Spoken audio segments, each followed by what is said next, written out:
How are you doing today? Today we're going to be going over the goat trail and everything you need to know before you go. We actually typed in the goat trail into Google. You can learn from our mistakes. That is not what you want to do. It's going to take you to some trail at the end of a campground that's not going to lead you to the goat trail.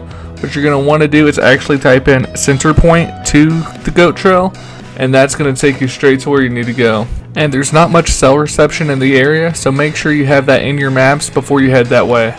There's also plenty of apps like All Trails that will give you directions if you wanted to go that route.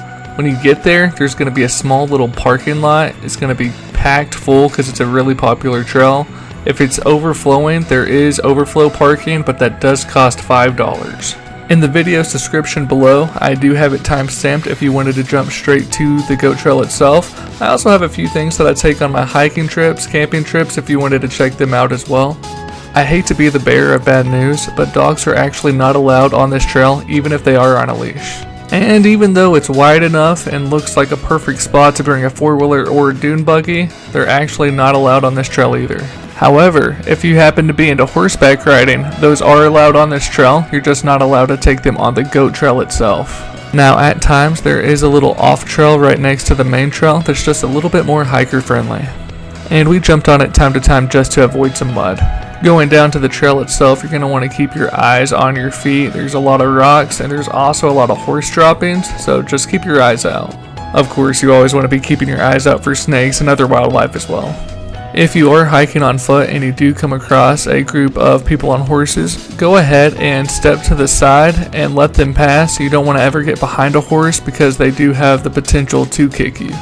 Once you go about 3 miles down, you'll come to a little opening. It has a little campfire spot, and I heard a couple people call it a horse camp, and it's just a spot where you could tie down the horses if you wanted to go to the goat trail. Now there is 2 paths.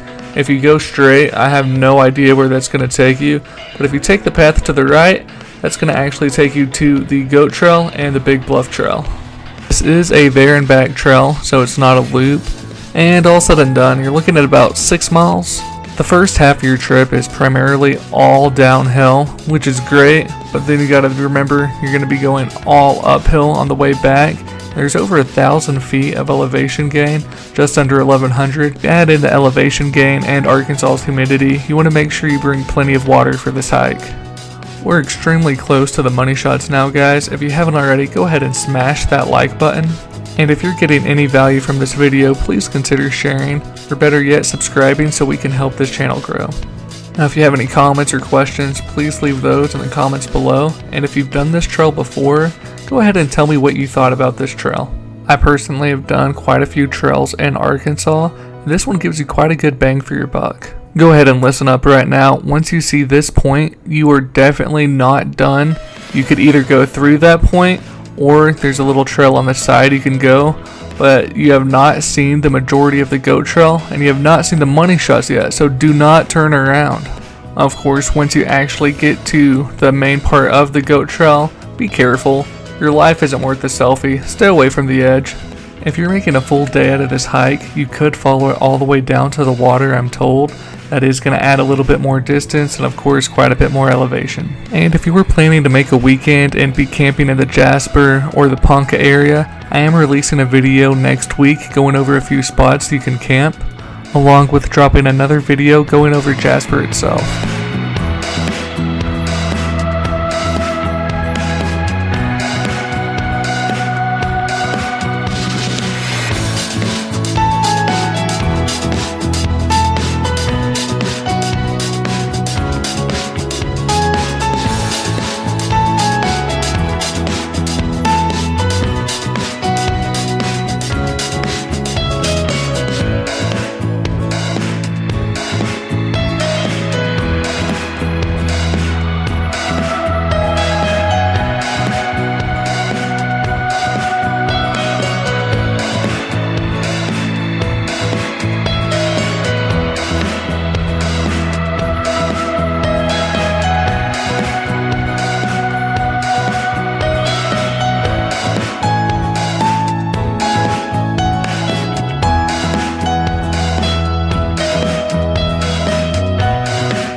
The main opening you just saw is where most people stop and turn around.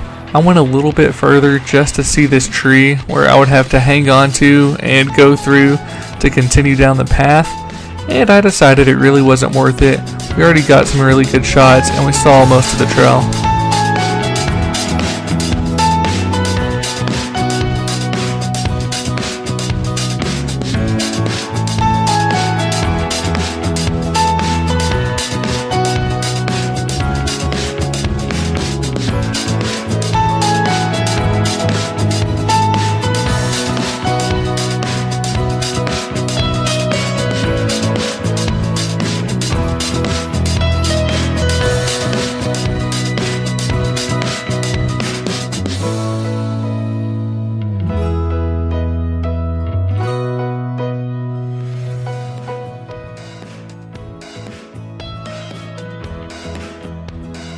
Thank you so much for staying and watching this video, guys. I really do appreciate it. If you have any questions, please leave them in the comments below. Be sure to like, share, and subscribe, and I'll see you in the next video.